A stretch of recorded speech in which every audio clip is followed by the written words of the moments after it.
Larry Ellison just made $100 billion overnight. That's the biggest one-day wealth jump in history. For a brief moment, he was the richest man on earth. But here's what's weird. Oracle, his company, doesn't build AI models. They don't make chips like Nvidia either. So why is OpenAI paying Oracle $300 billion? And how did a man in his late 70s quietly become one of the most powerful figures in the AI revolution without anyone noticing? On September 10th, 2025, OpenAI and Oracle announced a jaw-dropping deal. A $300 billion contract that sent Oracle's stock vertical and made headlines worldwide. But here's the thing. Oracle isn't some flashy AI startup. It's a cloud and computing infrastructure giant. The behind-the-scenes muscle that keeps AI companies running. Every day I'm not happy. Nvidia makes the GPUs, sure.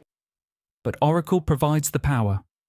Data centers, networking, cooling, storage. The actual infrastructure AI runs on. They're the middleman of the AI boom, and a very rich one. So why did Ellison's net worth jump so insanely fast? Simple. Equity. Most tech billionaires own small slices of their companies. Zuckerberg owns about 13% of Meta. Jensen Huang, just 3% of Nvidia. But Larry Ellison still owns a massive 42% of Oracle. So when Oracle's share price exploded after the OpenAI deal, almost half that value went straight into his pocket. That's why Bloomberg called it the biggest one-day increase ever recorded. But here's the twist, that $300 billion isn't cash right now.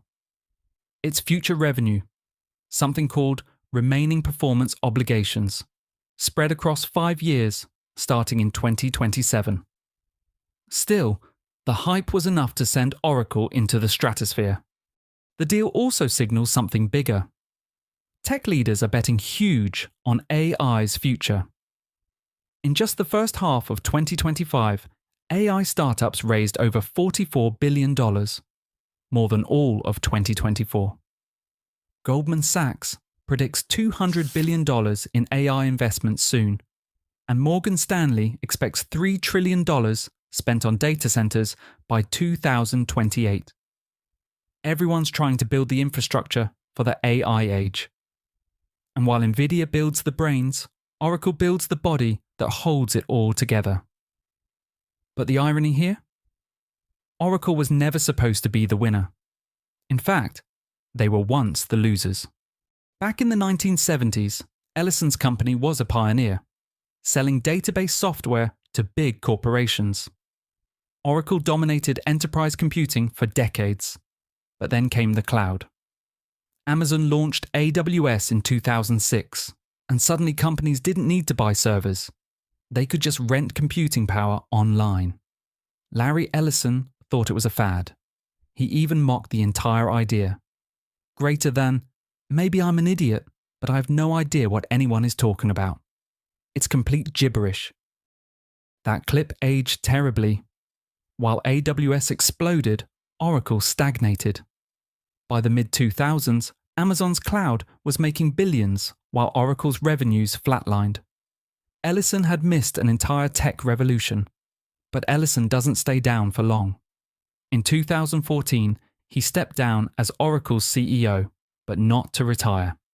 He became CTO and chairman of the board, the role where he could plan the company's next big move.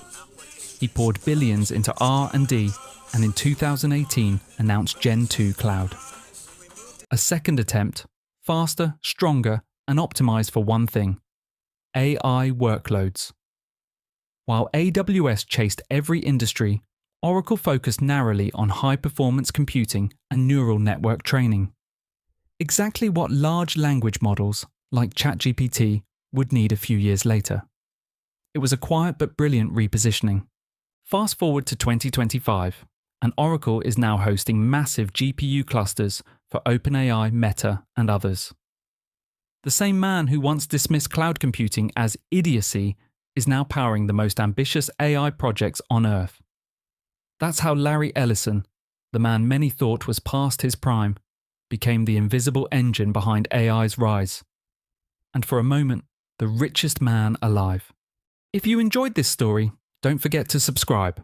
It helps the channel grow and lets us dive deeper into the untold stories behind tech's biggest empires.